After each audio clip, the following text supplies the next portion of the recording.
I'd like to invite two heads because of the joint appointment. I'd like to invite G.S. Govindaraju, the Bowen Engineering Head of the School of Civil Engineering, and the Christopher B. and Susan S. Burke Professor of Civil Engineering, and John Sutherland, the Faisenfeld Family Head of Environmental and Ecological Engineering. Over to both of you.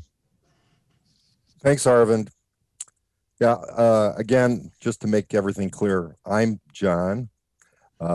And the Faison Family Head of Ecological Engineering, and Professor Govindaraju, the Bowen Head of Civil Engineering, and I will be introducing our recently promoted colleague and Associate Professor, Dr. George Zhou.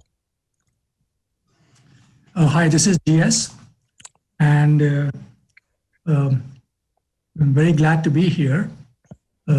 George received his PhD in Environmental Science and Civil Engineering, Water Quality Microbiology from the University of Illinois at Urbana-Champaign in 2007. He received an MS in Environmental Biology from Nanjing University in 2002, and a BS in Environmental Biology from Nanjing University in 1999. Prior to joining Purdue, he was an assistant professor of environmental engineering at the National University of Singapore, where he taught wastewater microbiology, topics in environmental biotechnology, and environmental engineering principles. George's research focuses on environmental microbiology and the application of biotechnologies in engineering systems.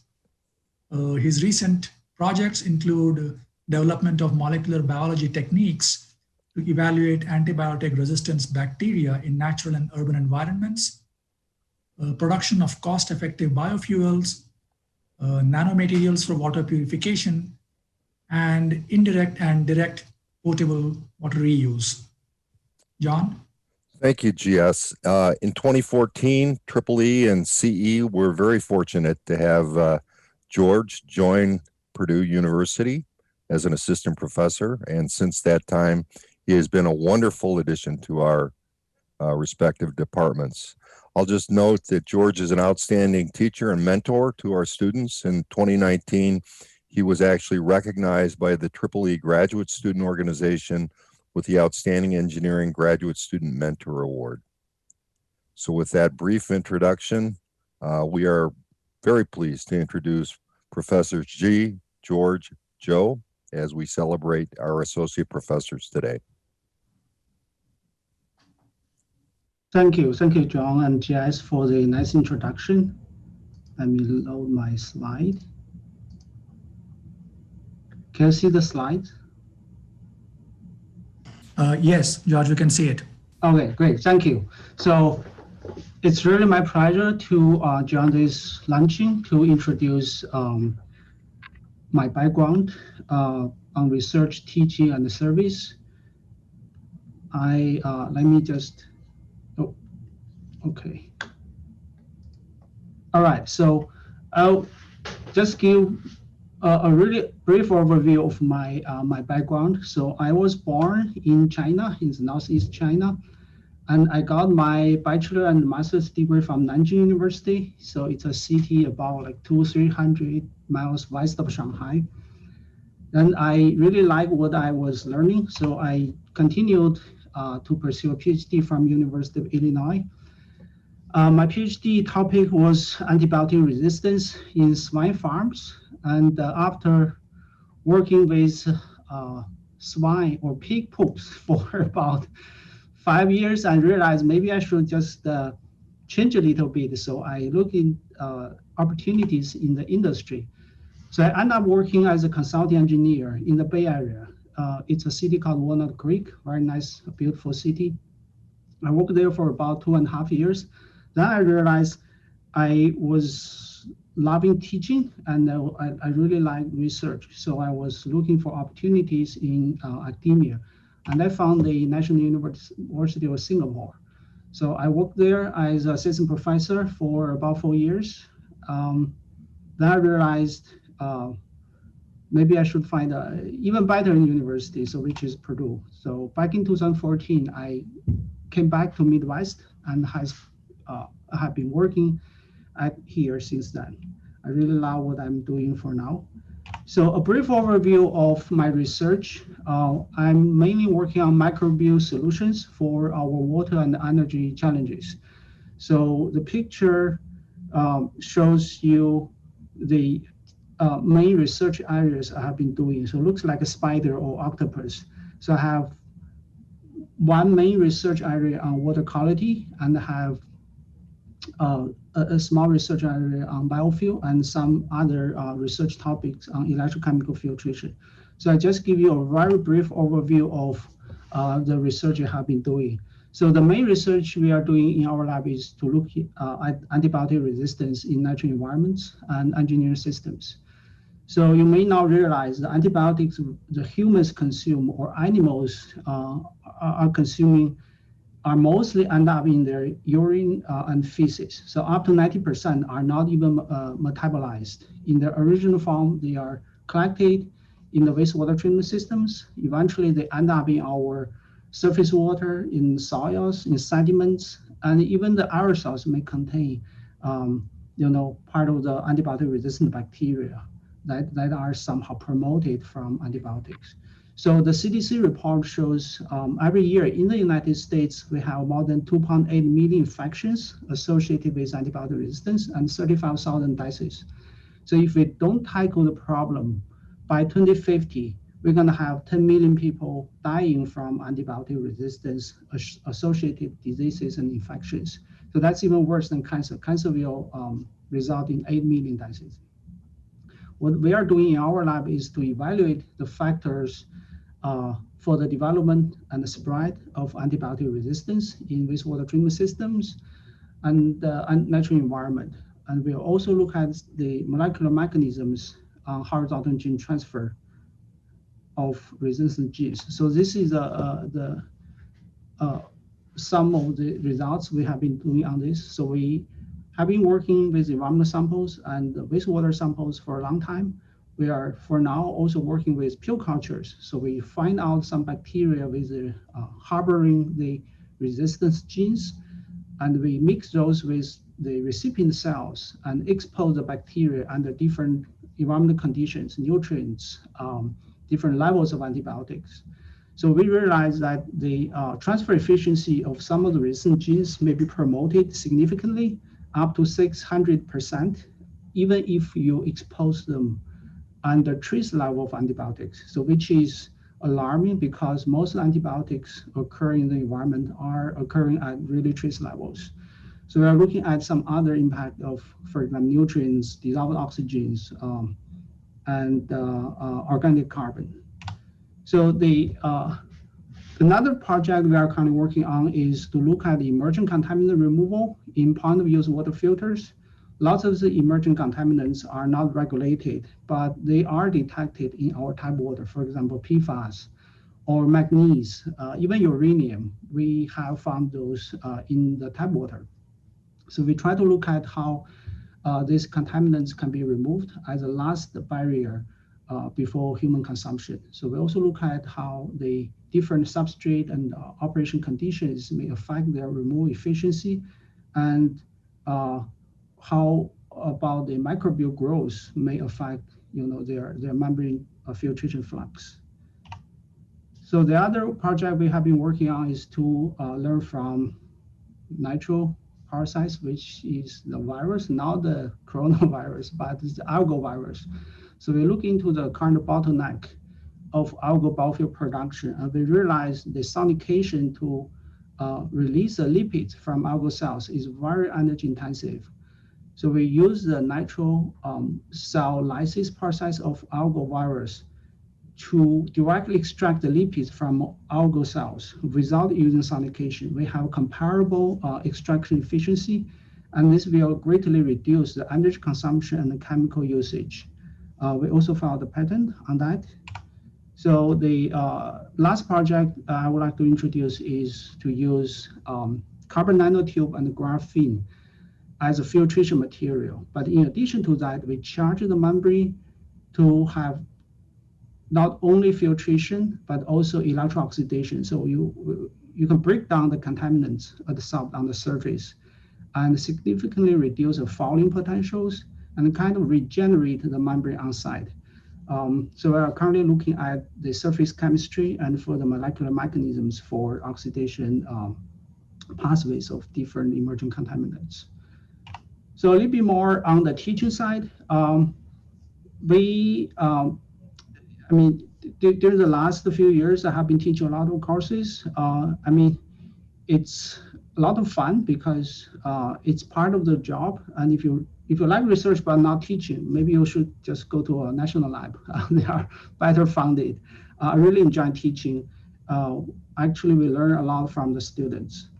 So I won't read the details about the service activities I have been doing. So I have been lucky to work with a lot of doctors, research engineers, PhDs, master students, and also lots of undergraduate students. I've been working with different funding agencies and also journal, and I've been working as editor and reviewer. So at the university, I also got involved in a lot of committees. So you actually will appreciate some of the opportunities to get involved and help to not only help your students and visiting professors and postdocs to grow, but you're also involved in the academic community to see what's going on and help whatever you could do. This is also part of the job. It's pretty enjoyable. And I have one slide for the students or maybe junior faculty members. So these are some of my experience. So that could be useful. Just take what you may like. I volunteered as undergraduate research assistant. I like it a lot. So that's partially why I continue to pursue my PhD. So still until today, I enjoyed my experience as an undergraduate research assistant. So that's why I try to create opportunities in my lab to help the students to experience research and they can make their, informed decisions to see if they should go to graduate school. So that's very important. The second thing will be both academia and industry are great job options, and you can decide if you really like one or another. And it is possible to shift back. I didn't do a postdoc, but actually I continue to publish. I did shift back. So nowadays you do have the option to change your career path. So communication skill is very, very important in industry, and it's also very important in academia. So writing skills, presentation skills will really help you to improve your productivity and to help you to succeed. And in my experience, publication is probably the most important factor for tenure promotion. Grants will be over and graduate students will be gone. But you can have your name with your papers for the rest of your life. And the other thing I did was to check a few CVs of my peer schools or even better schools and see what they have been doing. And I try to add one item every month. So if I'm missing maybe certain experience, I purposely try to improve on that specific area. Mentors are very, very important. So I was lucky to work with Chip Blatchley and Rob Salgado. So they gave me a lot of good advices. It's very efficient to learn from those who have been successful and on the other side of the tenure procedure. So I feel that it will be really, really important. And teaching is fun, but don't spend too much time on teaching because you will have a diminishing marginal benefit. Limit the time of teaching per week for a few hours. That will really not reduce your effectivity. It will improve your teaching effectiveness because you only have limited time. And starting from second year, things will be way more easier. So the mistake I did for my first year would be I spent too much time in teaching and trying too hard to help students learn. The student complained. They mentioned my course, a 3 credit hour course looks like 12 credit hours, so which is not good. Work-life balance is difficult, but can be achieved if you have a good time management skills and family support. When I mentioned about time management, it's actually self-managed. You cannot really manage time, you can manage yourself. So prioritize things, have a healthy sleeping schedule will be important. And the family support is the most important thing. I mean, for those who are married, that really help to improve the productivity. So finally, enjoy your life. It doesn't matter if you get tenure or not. Look at this four quadrant at the bottom. So a lot of you have seen this prioritization between urgency and the importance for time management. So I modify this a little bit. So you could be happy and get tenured. That would be the ideal situation. You may not get tenured, but you can still be happy. So we should just make that selection. You should avoid to be tenured, but you have a broken relationships, which is really bad for you in the long term. So try to avoid to be an unhappy person and still don't get tenure. So avoid that at all cost. So what I'm suggesting here is think positively and live happily for the 4 years, 6 years. So it'll be fine. So finally, I would like to thank my lab members. I have many names to here. I cannot name everyone. I've been lucky to work with so many students and doctors and have lots of collaborators. They have been very helping on my career here. And also funding agencies are important. So with that, I would like to thank everyone in the talk. So if you have any questions, feel free to ask me or send me email or just call me. So thanks a lot. I enjoy this opportunity. That's it from me.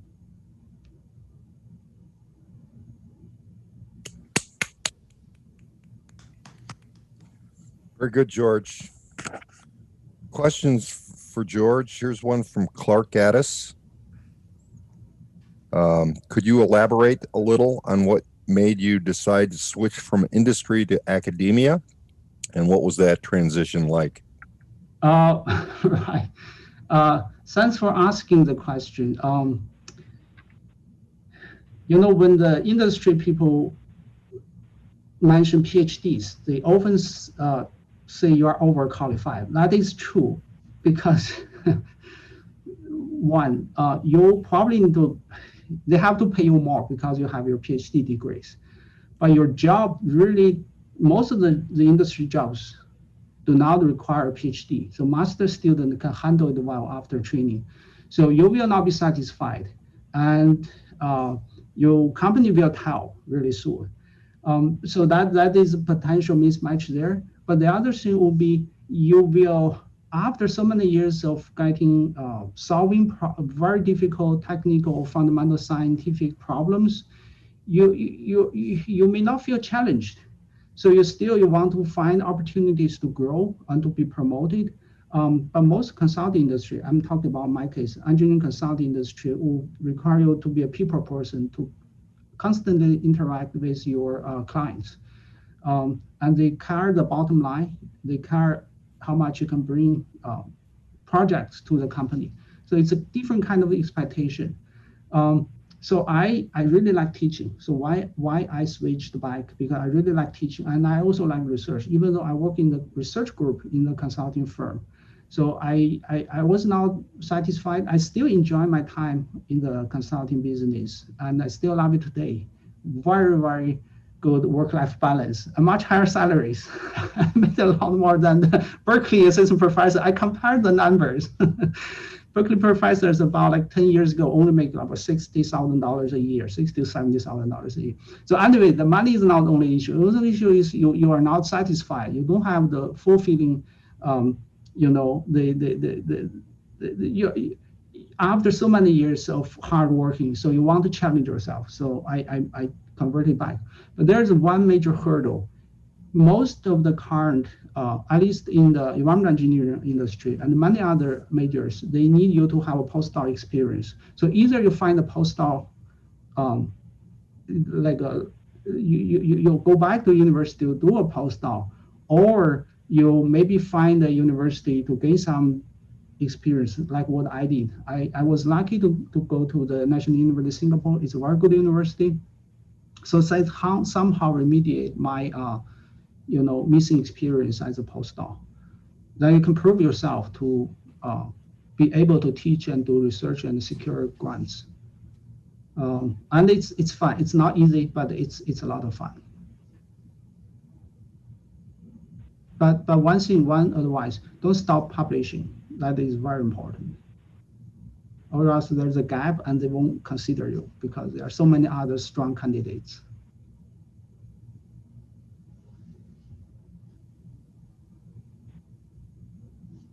Good questions for George. I have one. So so you've recently passed this milestone. What's the big challenges that you're looking at here in the years ahead? What are your kind of near-term, long-term goals? Well, my next milestone will be a full professor. So I would have to work hard. But if I would like to change my strategy, I probably gonna shrink my research areas from like octopus or spider to maybe a unicorn. I can take more risks and to look into something deeper. I spread my effort during the last few years because I tried to get research funding. I mean, there are pros and cons, but you know, the main reason to be a professor for me is to enjoy the pleasure of finding things out, like Richard Feynman mentioned, the pleasure of finding things out. So I would look at identify a very interesting topic, and without worrying too much to be kicked out of the university, dive into that and work on the important questions that are impactful and also fulfilling. So hopefully I can get some interesting results and be promoted in the next few years. So kind of shrink my research areas a little bit. So that's my plan for now.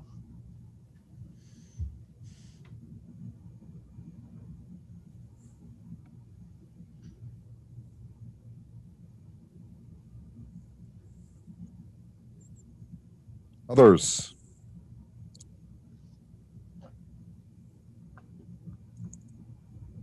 Hey, John, this is AJ. I have a question.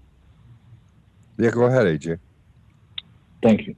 A very nice presentation. I really like the angle to the pharmaceutical, the waste side of that, which is overlooked many a time, and bioabsorption. I have a question for you. Do you see a relevance of what you do, especially for the pandemic that we are in? Because there are quite many pharmaceuticals being developed and they will be probably distributed to billions of people. Now, you as a subject matter expert, do you foresee 5 years from now we'll be discussing that a lot of that pharmaceutical landed in the waste? So any comments would you like to share with us? Thank you for a nice presentation. Thank you for the question. We have thousands of pharmaceuticals and personal products already there in the environment, and almost none is regulated except perchlorate, which is associated with the rocket fuel. So it would be extremely difficult to pose a new regulation because nobody is having money for now. The most effective approach will be treating them in the wastewater treatment plant before we release them into the environment. But we don't have the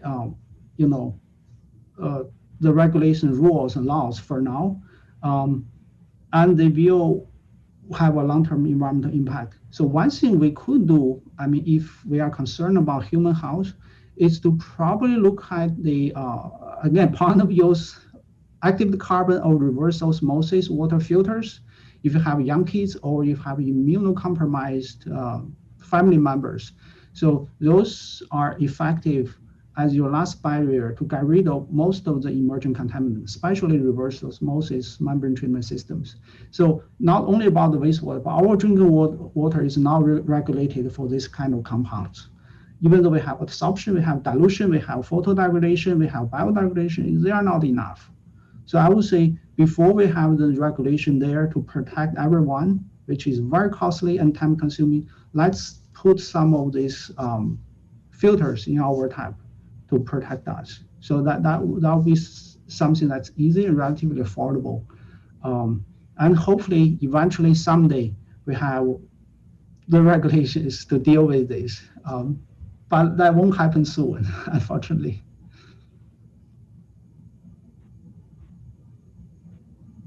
Thank you. Thanks.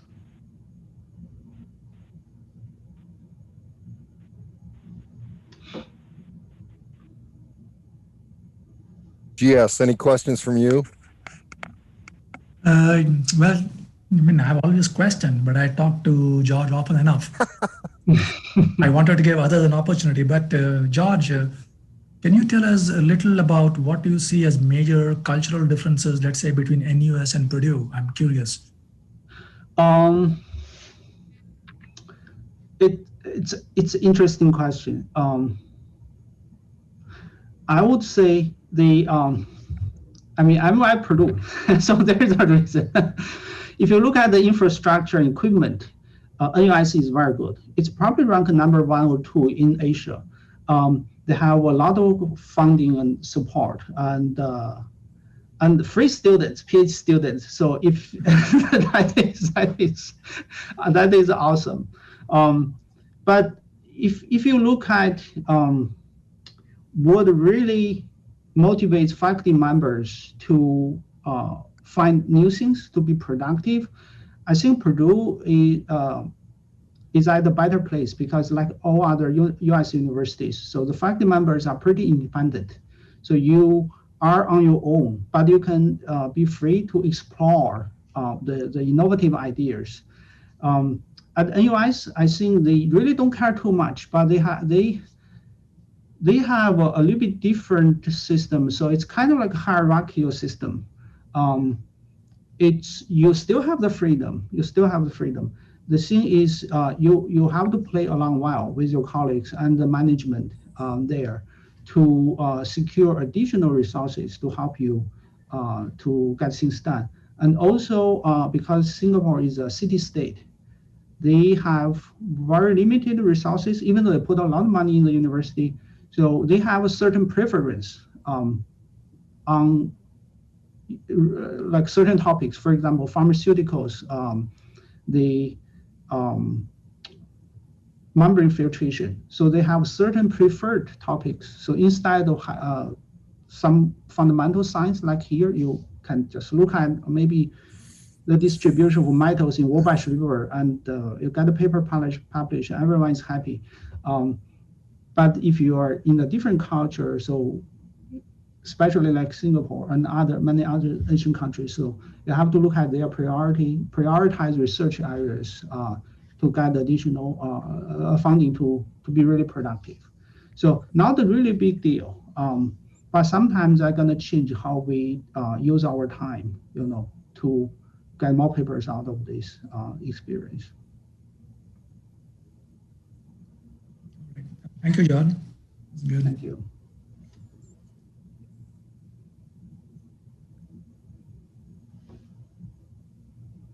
Maybe time for one last question.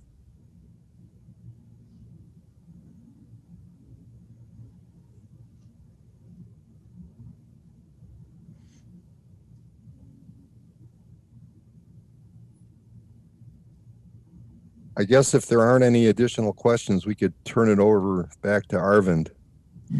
Yeah, thank you, John. Thank you, GS and George. What a set of 3 amazing presentations. Really a delight. And really want to thank everybody who took the time to join us in hearing these amazing colleagues and to hear about their journeys. I just wanted to remind you all that this was the last Celebrating Associate Professors event of this semester, and that we are going to be doing a couple more in the spring semester. So please keep a lookout in your email for next semester's announcements. But thank you for joining us for the last event this semester.